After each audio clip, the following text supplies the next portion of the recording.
Hello, welcome and welcome back to the United Mates Football Podcast. This is one of your hosts, Keitel. Typically, we do have my co-host, Joe, as well, but today he won't be able to join us. I do have one of our usual contributors, Yanni, and not quite his namesake. We have a very special guest today, and his name is Yanni, a.k.a. the Singing Gooner.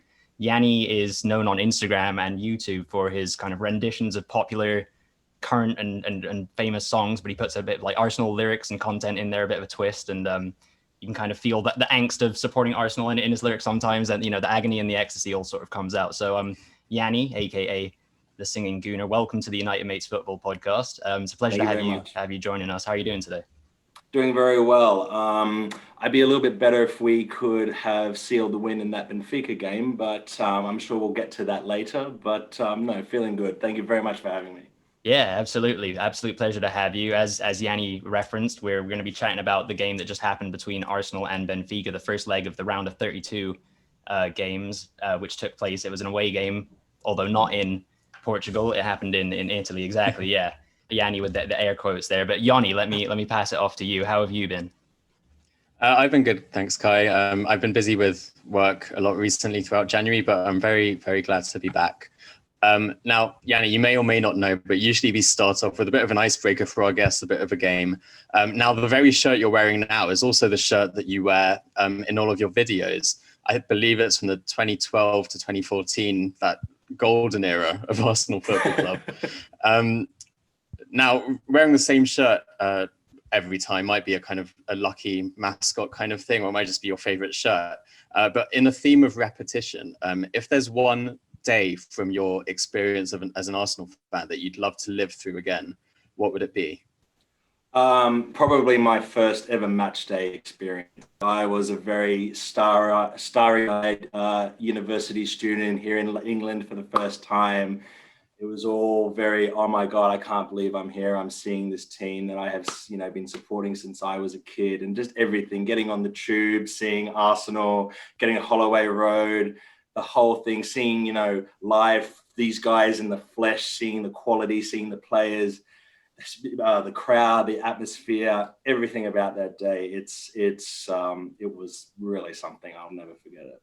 Which game was that, out of interest? Okay, it was Arsenal versus Chelsea. We won 3-1, and the goal scorers were Alex Song, Cesc Fabregas, and Theo Walcott, believe it or not. And the thing that I remember was Ivanovic scored for them, not that that matters. I was sitting above the away support, and once we scored, I saw all this Arsenal merchandise just thrown into the away section, and even I said some things that I probably can't repeat. I assume this is a PG at least rated program, but it was just I've never felt anything like that. Just I lost control of my body, and it just came out, and yeah, that was my first game.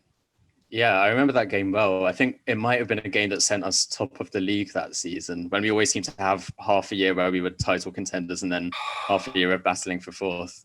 Was that the year we went into the break on top and then finished third or something like that? I just remember thinking, oh my God, if we bought an upgrade on Almunia and a centre half, we could have probably had the title. But anyway. Yeah, the days where we were always 2 players away from winning, and now we're about 7. Exactly. But things change quickly. No, I mean, the first experience of going to match day is always very memorable. I was tempted to go with that for mine. Instead, I've gone with another maybe obvious one, which is just the day that we won the league in 2004 as Invincibles. I mean, I was maybe not even 10 yet, and I enjoyed it and it was nice. But one, I probably didn't appreciate what Arsenal had done that season, really. And 2, if I'd known it would be, well, at least another 18 years until Arsenal would win the Premier League again, I probably would have saved it a little more. But Kai, what's your memory that you'd relive again? I would relive it, and I'd sort of like redo it. Not that it wasn't super memorable, it was, but if I could go back and do it again, I would probably change it slightly. I think I've referenced it on the podcast before when I was a mascot back in probably close to when, Yanni, you were talking about around the Invincibles time. Back at Highbury, I got to go out when Arsenal played Ajax in the Champions League, hold Patrick Vieira's hand, meet a bunch of the most. Get out of here! Really? Exactly. It was as sort of overwhelming as it might have seemed to anybody, but especially to a young child at the time, which is why I don't think I really soaked in the occasion, especially, you know, being at Highbury, which doesn't even exist anymore. So if I could go back and relive a day, it would be that experience. We would win the game as well because we only tied 1-1. I'm kind of changing the rules. I know you're saying what like experience would I relive, but I'm saying I'd go back in time and sort of change things, I guess. But now that we've sort of established some of these fond memories that we have from supporting Arsenal, before we do jump into the actual action from this evening's game, Yanni, I wanted to just chat a little bit more with you about, you mentioned one of your early experiences, but your relationship with Arsenal, I guess a bigger picture, how it all began. It all began, yeah. So it all began back in, I remember very well. So it was kind of in the, you know, imagine the class of 92, Man U were, you know, winning everything under the sun. And everybody at school, all of my family, so my brother, my cousins, everyone went for United, everyone. And I used to watch, we've got this channel called SBS back home. And back then it was, all we had really was this Premier League highlight show. And I used to love watching Arsenal. And then there was that goal in 98 Mark Overmars scored at Old Trafford, where we won 1-0. And that was the moment where I said, yeah, these are the guys for me. And it just sort of grew from there. Yeah, it was fantastic. I think a victory at Old Trafford is always a special occasion. And Mark Overmars was just, I mean, I just loved watching the way they played as well. And it was just, and yeah, it was a bit of a sticking it to the man of everyone else, you know, going for the sort of champion sort of thing as well. I won't lie, but it's obviously grown to far more than that now. Yeah, not a bad time to get started inside of sort of the heyday Wenger time. But let's move on to the action from this evening. And I guess I'll pose it to you first, Yanni, as well. I actually heard, I think the commentators mentioned, unless I just misheard them, that this was the first time Arsenal have fielded the same starting 11 in consecutive games since September of 2018. So whether or not we're surprised with the players that featured, did that fact surprise you? And then I guess on top of that, what did you make of tonight's starting 11? Yeah, it surprised me massively, to be honest with you, for the reason that you just said. We haven't fielded a same starting 11 in whatever long. And also, I was a little bit worried that, you know, I'm looking at the run we've got now. We've got the Benfica legs, we've got City, we've got Leicester. There's a lot of games coming up. And I thought tonight might have been a good opportunity to perhaps, I don't know, like Saka might have needed a rest, maybe include Pepe, maybe I didn't know what was going to happen with Tierney. I thought, and I will hold my hand up and say this is complete Australian bias, I thought Matty Ryan might have been a good shout in goal tonight. I have no real football basis for that other than resting, I guess, rotation. So yeah, in light of sort of resting the squad and managing the games with the squad we have, because, you know, our squad does have its limits, I'm afraid, compared to some of the other big squads, I was definitely surprised. And yeah, I mean, I guess it just showed that Arteta, you know, I think he's still finding his best 11, but the way we sort of played against Leeds, I think he just wanted to make a bit of a statement tonight. And really, I mean, we'll get into this later, but, you know, it nearly worked. I mean, if we had taken our chances, the tie could have been over tonight, and we could have maybe rested a lot of people for that second leg. So yeah, well, there was the Aubameyang one. He had a few tonight, but the one on about 18 minutes where Arsenal get down the side, and it's a really good cross from Bayern, who doesn't always put the final ball in exactly how you'd want it, but this one was right on a plate for him. I think Saka even probably left it expecting Aubameyang to convert it, and it went wide. And this is something that Aubameyang has in his locker. You know, he has games or even just moments within games where you think someone of his quality would easily finish a chance. But it's more about his movement and getting into these positions so often that's his key quality, rather than that he's an elite finisher. He gets a high volume of chances, and that's really what has made him into such a prolific goal scorer over the years. But that, again, it feels like just one of those moments where you really hope in the next game we're not going to be thinking about that and wondering, oh, what if we just were able to take the lead and then we're able to, you know, convert that into more goals and more dominance in this game. I suppose what you see with the Aubameyang chances, though, is maybe one of the reasons Arteta didn't rotate. And I've never not watched Benfica at all this year. I don't really follow Portuguese football. But there seemed to be a lot of space in behind throughout the game. And of our strikers, Aubameyang is the one that you'd think would best be able to capitalize on that space. And that was also the case against Leeds, and maybe Arteta saw it as another game in which him through the middle would be the right way to go with several creators behind him. I don't know what you thought, Kai, when the team was announced. I think Yanni mentioned... part of all, go ahead. No, go on. Sorry, I just wanted to butt in. When you're talking about Aubameyang, the big tragedy of it all is that he's completely ruined my song and that I have planned, and he has. I got to go back to square one. So sorry, I just had to put that in there. Sorry to interrupt. We're all very upset at Aubameyang for many reasons this evening. But as far as, I was going to say, Yanni had referenced Pepe's lack of inclusion in the starting 11. That was a bit of a surprise considering that Europa League does seem like if there's ever a game he's going to guaranteed to start, it's going to be this.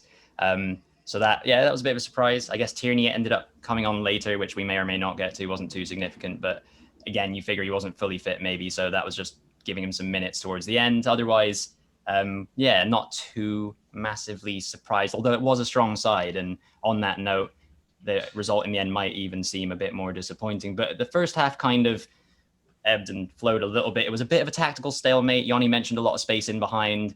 Benfica seemed to want to press us quite high up the pitch so that we couldn't get the ball in the midfield to then make easier passes in behind. We also didn't really seem to be able to get too much overlapping wing play apart from that Bellerin run for the Aubameyang chance. Odegaard was quite promising in the first half, had a couple of through balls that sort of almost came off. What do you think tactically we maybe didn't get right, or energy-wise, Yanni, we didn't maybe get right in the first half? I mean, it's this kind of story of the season all along. You know, we're tactically good. I think we're in control of these games. We don't get played off the park. We're generally controlled, like Wolves, United as well.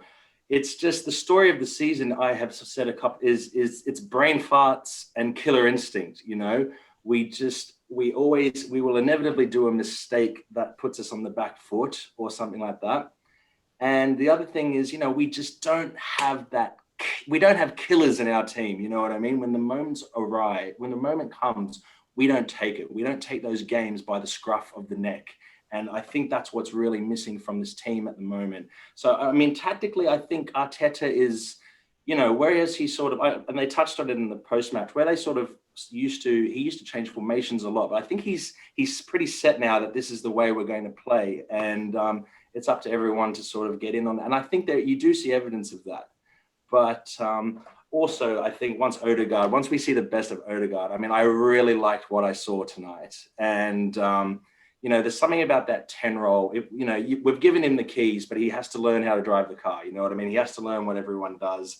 And I think once he sort of gets more settled, I think we're going to be, and if Aubameyang finds, what we know he can do, I think we're going to see a very different team, and it'll be very interesting into the season.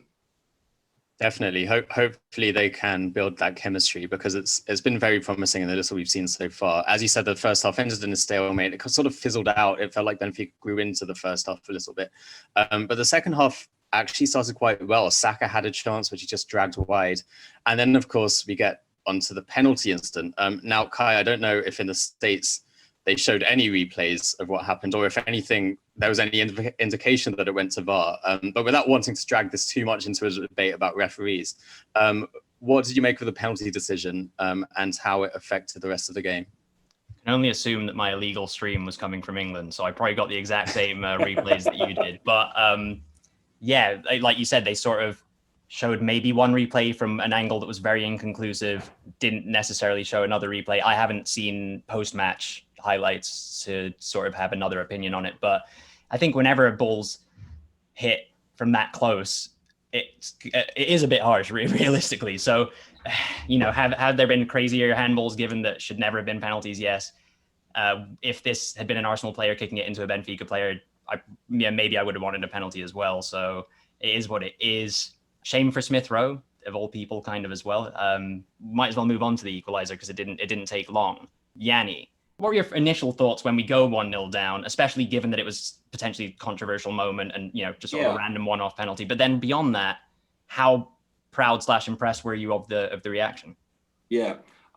Firstly, on the penalty, I'm tempted to agree with you, but I mean, I feel like if you're putting your arm up in that position and you're kind of giving the referee a chance to make a decision, and sometimes I mean, you almost have to just defend like this now, you know what I mean? Otherwise, you're just asking for it. But I was impressed with them. I mean, if there's one thing I do, I mean, and I noticed in this interview at the end, Saka said, "I've got a good family around me." And I think that, you know, for all the faults of this squad right now, one thing they have shown, and I think this stems from the culture that Arteta is creating, they have shown a good spirit. They have shown that they can react to, you know, when we got out of that rut, there have been times that we have gone down and come back. This is a team that does have spirit and courage, and they do play for each other and move forward. So, but, saying it, that they're trying it and doing it and seeing the responses is something different, of course. But I wasn't surprised about it, no. And again, when that went to VAR for the first one, words that I probably can't say on this program, but you know, we made up for it. So yeah. Well, I was referencing again, sort of a theme of the first half was Odegaard's through balls, and I think he was the one who ended up with the infamous, what's the word for it, pre-assist for the Saka goal, because he sort of slipped in Cedric, and Cedric played a nice cross. So that is seemingly quite a good tactic that we have. Odegaard floating in that 10 hole, waiting for the run, and then overlapping players finding the cross, which has been a feature of Arsenal's play for, you know, a long time. It was definitely a big feature of Emery's tactics, and seemingly last season with Arteta, it was a very, very big feature as well. Sort of one of the things that took us all the way to the FA Cup victory. Moving on from the equalizer from Saka, the rest of the game, there were more chances, and there were more chances for Aubameyang. I think he had at least two more good opportunities. One that he hit wide after another great Odegaard pass, and then one was Gabriel put him in, and he tried to sort of take the defender on rather than just shooting earlier. We have spoken already about an Aubameyang miss in the game earlier. This wasn't his night. He had a hat-trick the other day, which was sort of a fresh return from personal issues forcing him off the pitch for a while. He's been inconsistent, to say the least, this season. How positive, Yanni, are you that Aubameyang is going to fire us to a salvageable season at this point? Yeah, I mean, look, I think if you look at what he has done for us up until this point, he was a January signing. He hit the ground running. He's hit 50 goals faster than Thierry Henry with, you know, he hasn't had a Bergkamp or a Perez or anyone else in the team. He's hit consecutive 22 goal seasons. I'm not sure. I think that's the number. I'm not sure, but you know, he's always up among the goals. So I'm prepared to give him quite a lot of leeway, especially with, you know, if the reports are to be believed, it's and the social media and whatnot posts. If it is an issue, a health issue with his mother, I think it's fair to say that basically anyone wouldn't really have their head on in the right place if, you know, you're going through that sort of situation off the field. So I think that's all contributed to his form this season. And we know the sort of player he is, and we know he's a goal scorer. He's, you know, it's the old form is temporary, class is permanent sort of thing. And I have absolutely no doubt he's going to bounce back. I think you're right. There's also something to be said that, you know, at least he's getting chances now. Earlier in the season, he wasn't. We weren't having chances for him to miss. Now he's there, and when he gets chances, he almost invariably has got goals throughout his career. Looking ahead to a week from now, when we play our home leg in Athens, which is just the strangest sentence. Never thought I'd be saying that. How do you think we'll approach the game? Is this a good result to be taken into the second leg, or is it a bad result in the circumstances? Yeah, I mean, in a vacuum, it's a good result. I mean, it's an away goal. It's, you know, it's not a loss. We could have easily lost 1-0. You know, in a vacuum, it's not a bad result. But in the context of the game, yeah, I don't think it was a good result at all. We should have we could have ended the tie tonight, to be perfectly honest with you. And I think it's put a bit more pressure on us, not only for the games coming, but, you know, because now we have to think of that second leg and, you know, pressure in there. And I think, was the last time we played a final at that stadium when we needed to win by 3? Because all my cousins are Olympiacos fans and they all live right near the stadium. So, I get told, but they obviously had their day last year in this particular round. Yeah, I mean, interestingly, last year we at this stage were 1-0 up with an away goal. Oh my God! To bring back to the Emirates with the Olympiacos, and they still managed to do it. Kai, how do you see and Aubameyang missed a sitter that night as well. He did. We've got form for this. Do you think, Kai, like in a way, in some ways, it might be even better to be going in? I mean, I'm not saying a draw is a better result than a win, but at least now we know what we have to do in the next leg, rather than being unsure about how to negotiate away goals and our advantage, protecting that. How do you think that might influence next week?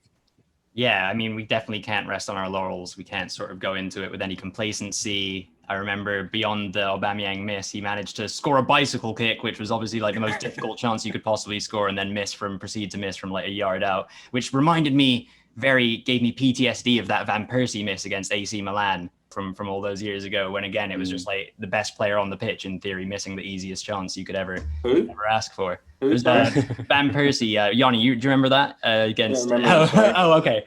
You see, this is all over my head. I was telling Yanni a little bit before the episode that I'm a bit sleep deprived, but no, that was a good one, Yanni. You're too quick for me.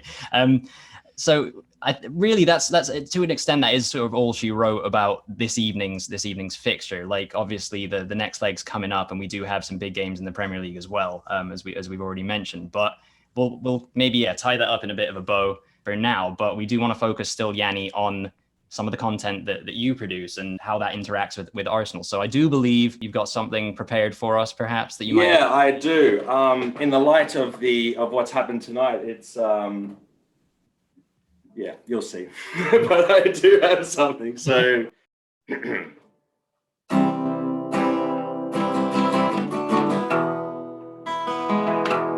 he comes from Gabon and he's fast as a jet, and he puts the ball in the back of the net. His name is Aubameyang Oba. Fastest at 50 goals, quicker than Henry. This man is our striking goal machine. His name is Aubameyang Oba. Well, the goals dried up, could not ignite. Gave some Gooners a tiny fright, but there's a reason he's our marquee. Pass is permanent, don't you see? Now I'm not the world's most passionate guy, but when he gets the ball, my excitement flies, and so does Aubameyang Oba. And I want to thank the United Mates. Your podcast experience has been great. Thank you, Yanni and Kai in California. Aubameyang Oba.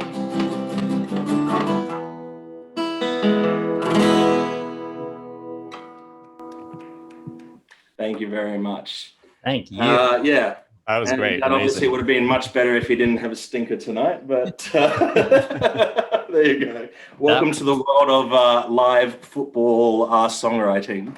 Well, that's exactly what we want to ask you a couple of questions about. That was absolutely brilliant. Thank you so much for pulling that out. Very, very impressive and very amusing, and a good voice too. So the pretty nervous. I was not going to lie. I've not done it live before, so I usually have the nice safety of the retake. So thank you very much. Nailed it. So I guess it sounds like this isn't, you're mentioning this isn't an easy thing to do, especially not, first take, whatever. How much thought goes into this? Do you pick a song like Lola first and then you fill in the lyrics? Do you have an idea for some lyrics and then you put the tune together that matches? How does that work? Yeah, so it's a very mixed process. So a lot of the time, sometimes what I try and do is like I try and look at the game and I try and think of what will happen, and I try and think of a song and how it will work, and sometimes I'll think of lyrics, but sometimes there's only so much you can do until you see the game, you know what I mean? So I try and think of something during the week and I try and put some lyrics together, but then I sort of have to watch the game. But then other times things will just come to me. You know what I mean? I'll just be on a walk and I'll be listening to a song and then I'll just go, it just clicks. You know what I mean? It just comes to me. And then also, you know, I'm always listening to music. One great thing about the London lockdown is that, you know, working remotely, I can just have my music on all the time, and it's brilliant. I'm just always listening to music, and I guess it's always in the back of my head, like, oh, would that be a good song? Would that be a good song? So yeah, it's a very mixed process. What sort of got you into writing songs about Arsenal? At what point did you decide that you wanted to, first of all, do that and then share it as you do with the world on Instagram? Well, I mean, as you're all aware, you know, there's no team that really tests the pain threshold of their fan base with self-sabotage more than Arsenal. So I became with my mates, very much a bit of a trolling punching bag. And, you know, there was one game and I sort of just went, you know what, I'm sick of this. I'm sick of people. I'm sick of having to respond the same stuff all the time. So I did a video of the score, and I just went, and I sang Simon & Garfunkel, Sound of Silence. And I was just, oh God, life's so bad. And I got an incredible response from that, from people. And so I kind of kept doing it. And it kind of went from there. And, you know, I guess my life plan of becoming the next Jimmy Page didn't quite work out. So I guess this is a way for me to mix my love of music with the sadistic emotional roller coaster that is Arsenal fandom. And yeah, that's how it came about. Well, we're all very, very glad that you decided to sort of take the banter from your mates and channel it into something that's you've, you know, continued to grow and grow. Now I troll myself. That's good practice, I guess. Yeah, if we're going to be putting ourselves out there on the internet. But I can't really think of a much better way to, sort of wrap things up than the song that you were able to perform for us. That was absolutely fantastic. Once again, really appreciate it, especially the little nod to us. I mean, you said you've enjoyed yourself. We've thoroughly enjoyed having you as our guest today. Really appreciate, Yanni, you taking the time out to come and join us. I want to thank Yanni, of course, as well for being here. But Yanni, before we do let you go, you're the Singing Gooner on Instagram. I know you're on YouTube as well. Are there any other ways people can kind of follow you, or otherwise when they are following you, what would you say they can sort of look forward to? And do you have any big plans for 2021? Yeah, I'm sort of seeing what happens. I've got a few things in the pipeline that I can not really talk about. Oh God, that makes me sound like I've got like some huge things planned, doesn't it? God. No, I think Instagram is the best way to find me for now. And yeah, as things sort of hopefully sort of develop, I can sort of keep updated in that regard. So yeah, Instagram, the Singing Gooner. Oh, fantastic. And Yanni, we'd love to have you back on the podcast again sometime to talk a bit more about Arsenal and maybe to even serenade us if we're lucky enough. Thank you so much. Really. Thanks a lot, guys. It's been great. Thank you. As far as our listeners, if you did enjoy this, you can follow us on social media as well. That's going to be Instagram, Twitter, and Facebook. We're at United Mates FP. And then for putting faces to these voices, we're on YouTube. That's United Mates Football Podcast. Until next time, everybody. Take care of yourselves and take care of each other too. Goodbye.